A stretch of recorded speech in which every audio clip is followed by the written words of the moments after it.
Čaute, v tomto videu vám ukážem, ako si stiahnuť a vytvoriť Monero peňaženku na váš počítač. Je to v podstate fakt veľmi ľahké. Prijete na túto stránku, ktorú dám do popisu a vyberete si, aký máte operačný systém a dáte stiahovať. Potom, keď to pôjdete otvoriť, tak je možné, že vám vyskočí, že to je vírus, ale vírus to nie je len, ono to má v sebe vlastne aj program na minovanie toho Monera. Takže môžete pôjde dať, že to nie je vírus a otvoriť to normálne. No a potom, keď to otvoríte, tak vám vyskočia takéto 3 veci na výber. Vlastne rozdiel je medzi tým len Simple modom a Advanced. Simple je ten, že vlastne vy nebudete stiahovať vlastne ten celý blockchain do vášho počítača, ale ako sa pripojíte ku niekomu na niekoho server, ale budete tým vlastne odovzdávať vašu IP adresu. Nie je to také, že vás tým hacknú, ale aj tak odovzdávate kúsok tej vašej anonymity a už keď to chcete mať, tak radšej to spravte poradne a zvolte si ten Advanced mod.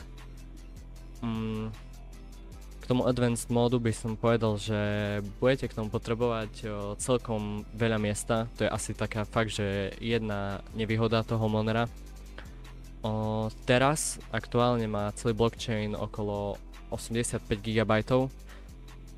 Ako ono sa to možno aj zdá veľa, ale povedal by som, že aj napríklad keď si idete vytvoriť nejaký bankový účet alebo čo, tak tiež zaplatíte. Tak možno aj tu si kúpte nejaké, neviem, USBčko alebo čo, alebo proste len nejaký hard disk, kde si stiahnete tých, proste obetujete tých 100 GB max a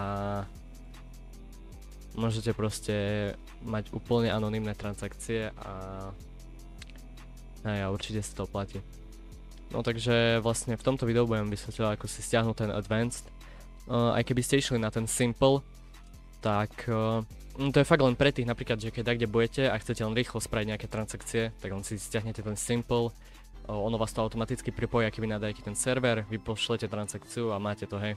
Ale keď to chcete mať fakt také, že na dlhšiu dobu chcete to mať na vašom počítači, tak choďte na ten Advanced. No a tu budete mať na možnosť vytvoriť si úplne novú peňaženku. Potom to druhé je, ak by ste náhodou mali napríklad nejaký Trezor alebo Ledger, ktorý podporuje Monero, tak to je to.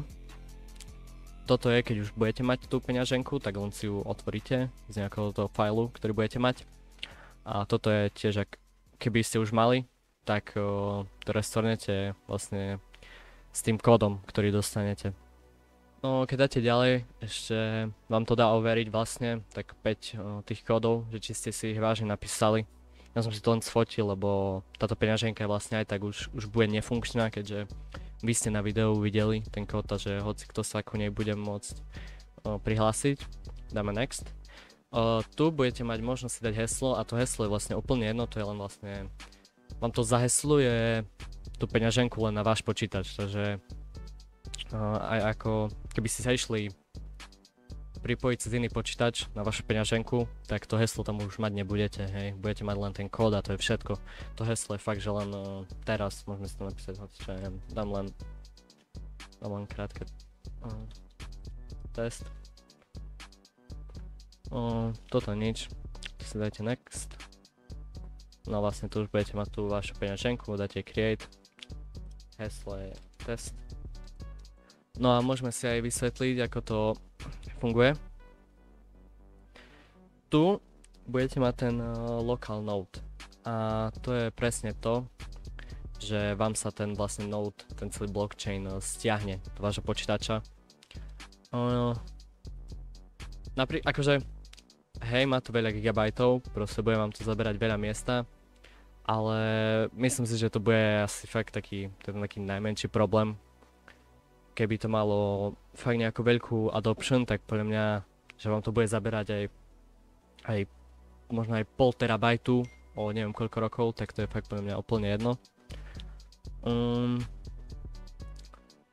Ten remote node, to je vlastne to, že sa pripojíte na ten niekoho server a to vám dám do popisu, nejaké také, neviem, safe servery alebo vlastne stránku, kde sú tie servery, nehovorím, že safe, Ja to veľmi fakt neodporúčam, radšej si stiahnite celý ten blockchain a budete mať pokoj.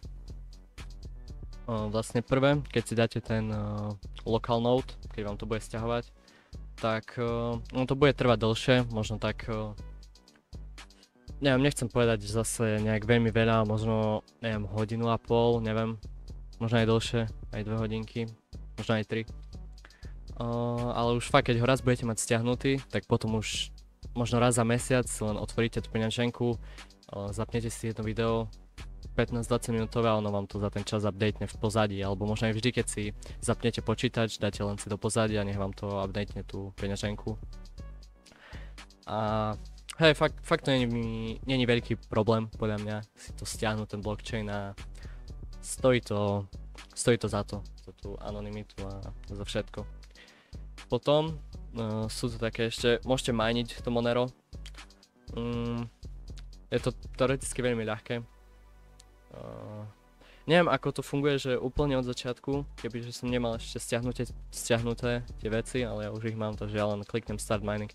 A fakt to len, možno aj vy len stlačíte a automaticky vám to niečo stiahne. Hneď vám to pôjde. Potom tu budete mať históriu transakcií, čo ste posielali a čo ste dostali.